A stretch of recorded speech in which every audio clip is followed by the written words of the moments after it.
रोहतक शहर के सबसे भीड़भाड़ वाले बाजार भिवानी स्टैंड पर भयानक आग ने खूब कहर बरपाया। सुबह करीब 9:45 बजे 4 मंजिला लेदर बैग और कपड़े की दुकान में आग लगी थी, लेकिन देखते ही देखते आग ने विकराल रूप ले लिया। आग के लपटों ने चंद मिनटों के अंदर ही साथ के कई दुकानों को भी अपनी चपेट में ले लिया, जिसके चलते कई दुकानों का सारा सामान जलकर राख हो गया। उधर आग की सूचना मिलने के बाद फायर ब्रिगेड की 7 गाड़ियां मौके पर पहुंची, जिसके बाद घंटों की कड़ी मशक्कत के बाद आग पर काबू पाया जा सका। हमारी कपड़े का शोरूम है ये, अभी 5 महीने पहले ही हमने खोला था ये, और पड़ोसी को आग लगी है लगभग 10:30 बजे के करीब। उस पड़ोसी की आग की वजह से हमारी दुकान की तरफ आ गई, जिसकी वजह से हमारे ऊपर के 2 फ्लोर जो है वो बिल्कुल तहस नहस हो गए। कितने तक का नुकसान हो गया होगा?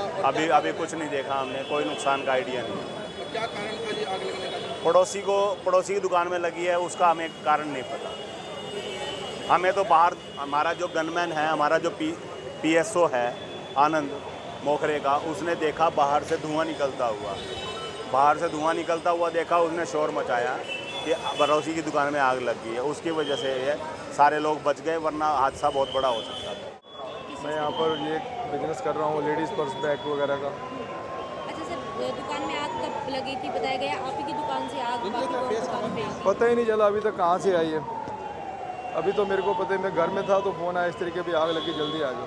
तो मैं दौड़ा, पापा को साथ ला रहा था। मेरे पापा 92 ईयर्स के हैं, उनको मैंने वहीं छोड़ा। मैं फटाफट आया हूँ यहाँ पर, तो देखा तो आते आते सब खाक हो चुका, जीरो। कितने फ्लोर बने? 4 चारों पर सामान था? चारों का सामान। अच्छा, कोई माल नया भी आया था अभी? डेली आ रहा है। डेली कल आया था, परसों भी आया था, माल तो अभी आया ही था। नुकसान का अंदाज़ा है? सीजन का टाइम था, अंदाज़ा देखो जी, अब काउंट करेंगे 60, 70, 80 तो होएगा ही होएगा। अंदाज़ा इतना तो है ही है, 70-80 लाख का तो होएगा ही होएगा। उधर दुकानों में आग की सूचना मिलने के बाद रोहतक के मेयर मनमोहन गोयल भी घटनास्थल पर पहुंच गए। इस दौरान उन्होंने जहां नुकसान का मुआवजा किया, तो वहीं पीड़ित दुकानदारों को भी मदद करने की सांत्वना दी। मेरे पास तो लगभग 20 मिनट पहले 20-25 मिनट हुए होंगे, टेलीफोन पहुंचा, तो मैं तुरंत फायर ब्रिगेड को भी किया। 5 गाड़ी आ गई है, और वैसे बड़ा दुख की बात है कि इस प्रकार से ऐसा हो जाता है कि सबसे पहले कहते हैं अटैची वाली दुकान पर कल ही सामान लेकर आए थे वो सरदार जी, सबसे ज़्यादा नुकसान उनका हुआ है। बहुत दुख की बात है, लेकिन आग के समक्ष चलता नहीं, पूरी कोशिश की जा रही है। दमकल वालों ने भी पूरा तरह काम किया है, और मैं इसमें क्या कहूँ, बड़ी दुख की घड़ी है पूरे। लेकिन ये बात अच्छी है कि सारा बाज़ार बच गया, बिल्कुल कंजेशन में है। और विभाग के कर्मियों द्वारा ये कहा गया है कि दुकानदारों में आपसी नोक-झोंक हो गई थी कि पहले मेरी आग बुझाओ।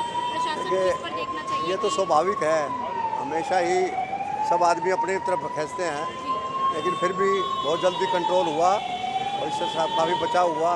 लेकिन जो नुकसान हुआ उसके लिए बहुत बड़ा दुख है, और हम कोशिश भी करेंगे कि जितना सरकार की तरफ से इनका मदद हो सकेगी कराएं। कुल मिलाकर आग लगने से सभी दुकानों में करोड़ों का नुकसान हुआ है। 4 मंजिला बैग और कपड़ों का शोरूम पूरी तरह से जलकर खाक हो गया है, जबकि आसपास की कई दुकानों में भी आग ने भयंकर कहर बरपाया है। हालांकि आग लगने के कारणों का अभी तक खुलासा नहीं हो पाया है, लेकिन लोगों का कहना है कि शॉर्ट सर्किट के चलते आग लगी थी। फिलहाल पुलिस ने छानबीन शुरू कर दी है। अब जांच के बाद ही आग लगने की वजह साफ हो पाएगी। रोहतक से दीपक भारद्वाज, पंजाब केसरी टीवी।